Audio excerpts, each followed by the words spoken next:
오늘 말씀 제목이 이혼에 대하여입니다. 완전 오늘 말씀 제목이 쇼킹하죠? 솔깃하십니까? 혹시 이혼하시고 싶으신 분이 계실지 모르겠습니다. 사실 결혼도 안 한 총각이 결혼하신 우리 성도님들 앞에서 이혼에 대해서 설교해야 되는 것이 참 당혹스럽기가 그지없습니다. 어디까지나 하나님의 말씀에 근거해서 말씀을 드리고 또 하나님의 말씀에 근거해서 적용하도록 하겠습니다. 우리 성도님들은 이혼에 대해서 어떻게 생각하십니까? 해도 된다라고 생각하십니까? 네. 오늘 말씀은 이혼에 대한 성경적인 바른 가르침과 바리새인들의 율법의 오용에 대해서 지적하시는 예수님 말씀입니다. 오늘 이 시간을 통해서 이혼에 대한 성경적인 가르침을 함께 배우고 하나님께서 주신 말씀을 오용하면서 살고 있는 부분은 없는지 우리가 함께 점검해 볼 수 있기를 바랍니다. 어, 먼저 배경을 좀 살필 것입니다. 늘 바리새인들은 예수님을 어떻게 하면 한 방 먹일까? 어떻게 하면 꼬투리를 잡을까? 어떻게 하면 올무에 걸리게 할까? 늘 호시탐탐 노렸습니다. 왜냐하면 그들의 기득권이 굉장히 중요했기 때문입니다. 이 바리새인들은 예수님이 나타나기 전까지 존경을 정말 한 몸에 받았던 사람들이죠. 종교적으로 영적으로 가장 높은 권위를 가진 사람들이었습니다. 온 사람들이 생각하기에 이들은 정말 신의 축복을 받은 사람이었어요. 구원을 얻을 수 있는 특별한 지식을 가지고 있는 사람들, 영지주의 생각이지만 그런 사람으로 생각하고 부러워하고 높였습니다. 자기들은 어, 저주받은 사람들이 그렇게 생각했어요. 그러니까 바리새인들 그리고 서기관 율법학자들 이들은 당시에 정말 존경과 권위를 한 몸에 받는 사람들이었는데 예수님께서 나타나시고부터 그 모든 존경과 권위와 이목을 예수님이 가져가셨던 것이죠. 빼앗겼던 것입니다. 그런데 예수님에게 이들이 더 주목하고 호시탐탐 노렸던 이유는 뭐냐면 예수님께서 자주 많은 사람들 앞에서 바리새인들을 향해서 너희 틀렸다. 너희 독사의 자식들아. 너희들은 가짜다. 너희들의 입은 열린 무덤이다. 등등. 네가 스스로 아브라함의 자손이라고 말하지 말아라. 너네들보다 세리와 창녀가 하나님 나라에 더 가깝다. 이런 이야기들을 예수님이 엄청 많이 하셨단 말이에요. 그러니까 진짜 호시탐탐 노리게 되는 거예요. 그래서 오늘 이 이야기는 오늘 본문과 관련된 것은 아니지만 이들이 그래서 잡았던 아주 좋은 꼬투리, 예수님을 죽이려고 했던 꼬투리 뭐였냐면 신성모독이었죠. 자기가 하나님의 아들이라고 말씀하셨던 이 이야기는 이들에게 아주 죽일 만한 좋은 구실이 되었어요.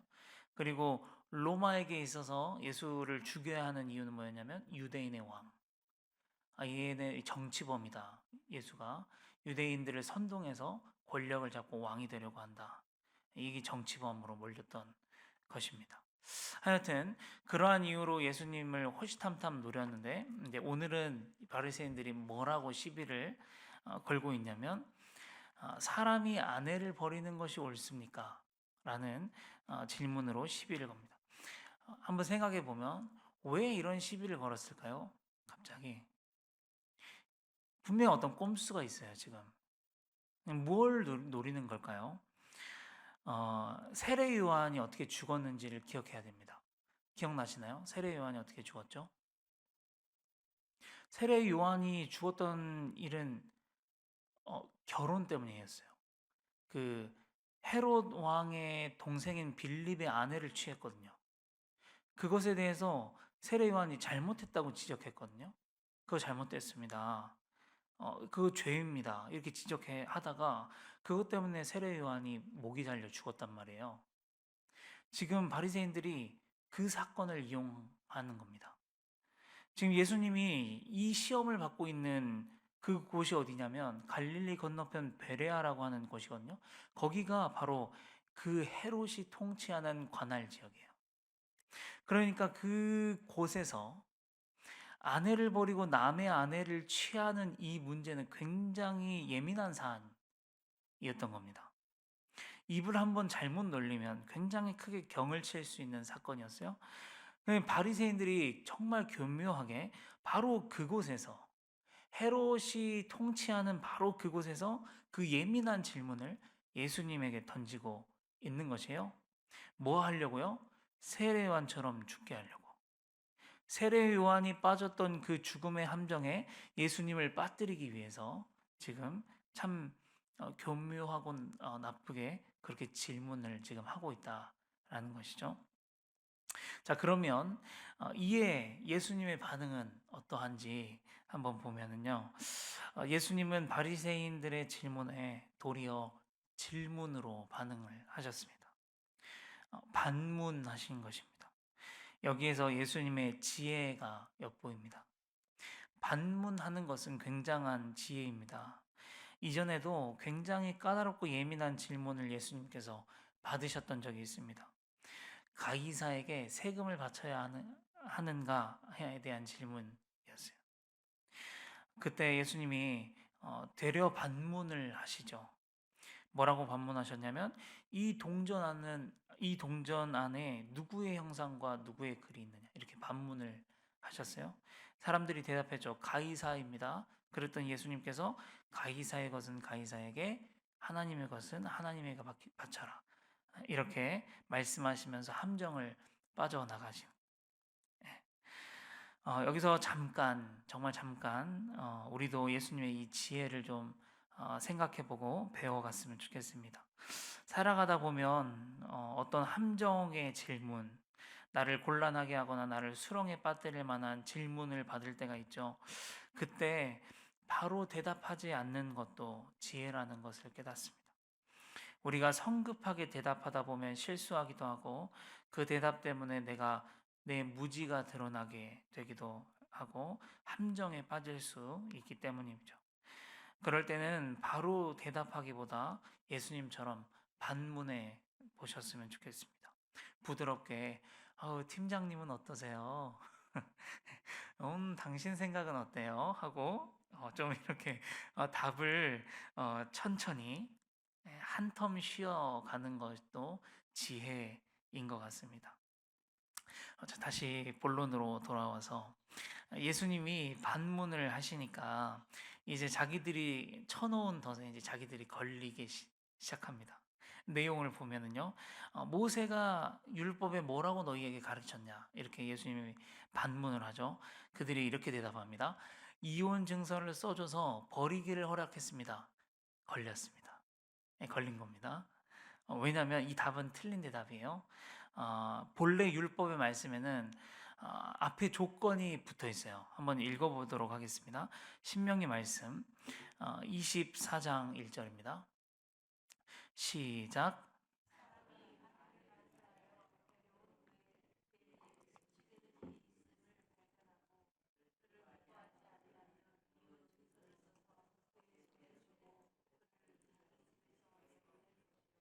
네, 앞에 붙어 있죠. 수치되는 일이 있음을 발견했을 때입니다. 이혼 증서만 쓰면 내 마음대로 버릴 수 있는 게 아닙니다. 그런 의도로 모세가 이혼을 허락했던 것이 아니에요. 반드시 이혼할 만한 수치가 되는 일이 있어야만 했습니다. 아내가 바람을 피우든지 남편이 바람을 피든지 해서 집안에 또는 서로에게 수치가 되는 경우에만 허용이 가능한 이야기였고요. 또 그 허용도 정말 어쩔 수 없이 허용해야만 하는 이유가 당시에 있었대요. 뭐였냐면, 무슨 일이 있었냐면, 아내가 바람을 피웠어요. 그것을 들켰단 말이죠. 그래서 남편이 도저히 이제 같이 살 수 없다. 그래서 이혼하려고 그랬더니, 이혼 증서를 안 써주는 거예요. 어떤 일이 일어났냐면, 남편이 아내를 죽이는 겁니다. 그런 일들이 실제로 있었어요. 그래서 그런 불상사들을 막기 위해서 어쩔 수 없이 이혼 증서를 써줘서 이혼을 허락했던 것이었어요. 그랬던 것이지 무작정 그냥 이혼 증명서만 그냥 써주면 이혼을 할 수 있었던 것이 아니에요. 그래서 여러분 성경의 가르침은 이혼에 대해서 반대합니다. 이혼은 성경에 지지하는 가르침이 아닙니다. 성경은 이혼을 허하고 있지 않습니다. 오히려 성경은 이렇게 말씀하죠. 마가복음 10장 오늘 말씀 6절부터 9절입니다. 시작. 창조 때로부터 사람을 남자와 여자로 지으셨으니 이러므로 사람이 그 부모를 떠나서 그 둘이 한 몸이 될지니라. 이러한즉 이제 둘이 아니요 한 몸이니 그러므로 하나님이 짝지어 주신 것을 사람이 나누지 못할지니라 하시더라. 이것이 성경의 가르침.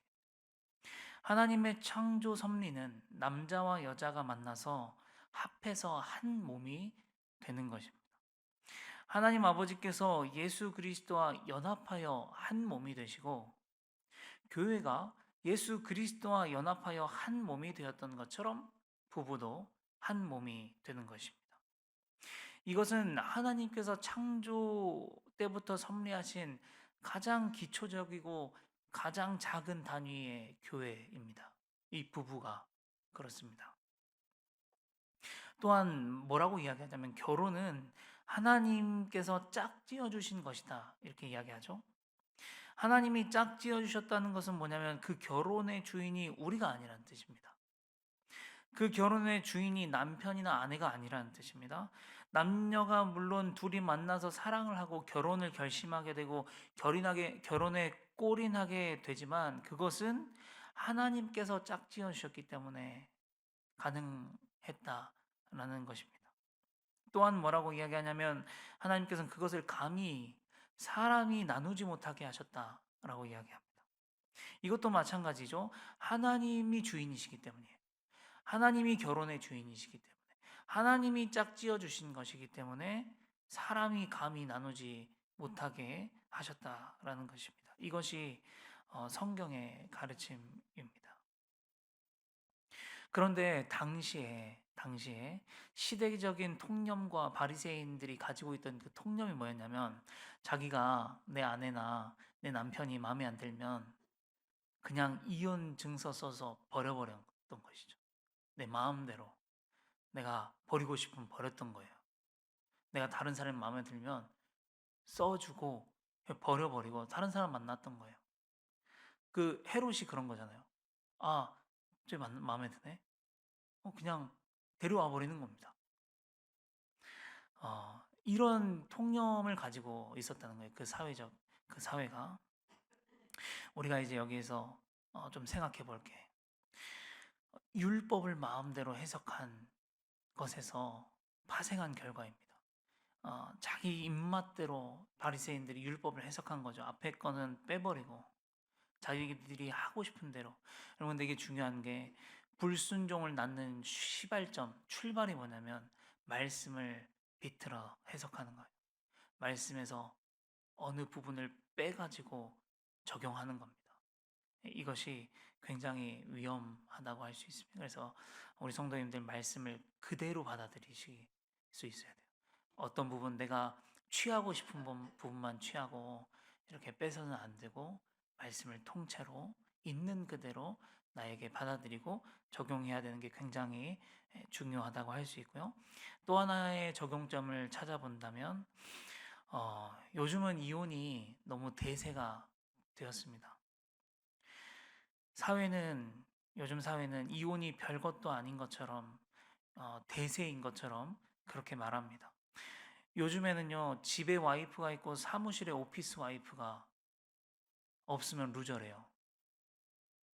진짜 그런 말이 제가 누구에게 들은 이야기입니다. 실제로 집에 남편이 있고 밖에 백 사주는 남친이 없으면 루저라고 합니다. 도대체 이런 사람들은 그러다가 걸리면 이혼하면 되겠지라는 생각으로 사는지 모르겠습니다. 연예인들도 보면 툭 하면 이혼했다 그러죠. 아시잖아요? 이거 얘네들 결혼했다 했더니 한 2, 3년도 안 돼서 이혼하는 경우들이 굉장히 많죠. 왜 그렇게 이혼이 쉬워진지 모르겠습니다.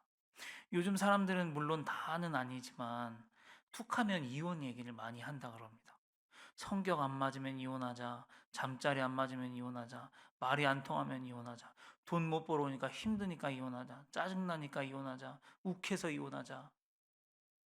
물론 이 사람들 중에서 정말 심각해서 그런 이야기를 나누는 사람들도 있겠지만 요즘 세상이 너무 쉽게 이혼을 이야기하는 세상이 되었다는 것이죠.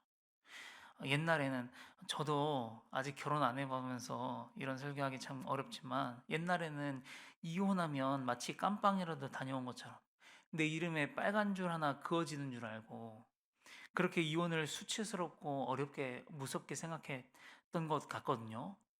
그쵸? 근데 요즘은 너무나 자기들 입맛대로 안 맞으면 이혼하자 그런 시대가 되었다는 것입니다. 이들이 결혼이 무엇인지 제대로 알지 못하기 때문입니다. 이것은 죄거든요. 오늘 말씀 같이 읽어보겠습니다. 마가복음 10장 10절 12절입니다. 시작. 집에서 제자들이 다시 이 일을 물으니 이르시되 누구든지 그 아내를 버리고 다른 데에 장가드는 자는 본처에게 간음을 행하며 또 아내가 남편을 버리고 다른 데로 시집가면 간음을 행함이라. 네. 자기 마음대로 마음에 안 든다고 아내나 남편을 버리는 이것은 간음하는 죄를 범하는 것이다. 분명하게 말씀하십니다. 우리는 그러면 안 되겠습니다. 결혼하셨으면 집에서 혹여 속이 뒤집어져도 이혼의 이자도 꺼내지 마시기를 바라겠습니다. 그럼에도 불구하고 결혼은 우리가 기억해야 될 것은 하나님께서 짝지어 주신 것이라는 사실을 기억할 수 있기를 바랍니다. 사람이 마음대로 나눌 수 없는 것이라는 사실을 기억해야 합니다. 하나님께서 나에게 그 배우자를 허락해 주신 이유가 있습니다. 그 배우자와 어떻게 됐든지 함께 하나님을 알아가고 하나님을 배워가실 수 있는 우리 성도님들 되셨으면 좋겠습니다. 함께 기도하겠습니다. 아버지 하나님, 오늘은 이혼에 대해서 함께 말씀을 나누었습니다. 주님, 하나님께서 짝지어 주신 배우자와 늘 하나님 안에서 즐겁고 행복하게 살아갈 수 있는 우리 성도님들 되실 수 있도록 인도하여 주시옵소서. 주님, 같이 하나님의 영광을 위해서 하나님의 뜻을 바라보면서 살아갈 수 있는 부부와 가정 될 수 있도록 주님 인도하여 주시옵소서. 세상의 풍조에 또 세상의 가치관에 세상의 생각에 우리도 동참하거나 따르지 않도록 도와주시옵소서. 그것은 가늠하는 일이라고 주님께서 말씀하셨습니다. 주님, 우리가 그것을 따르지 아니하고 하나님의 말씀을 따르며 그렇게 살아갈 수 있는 복된 성도님들 되실 수 있도록 인도하여 주시옵소서.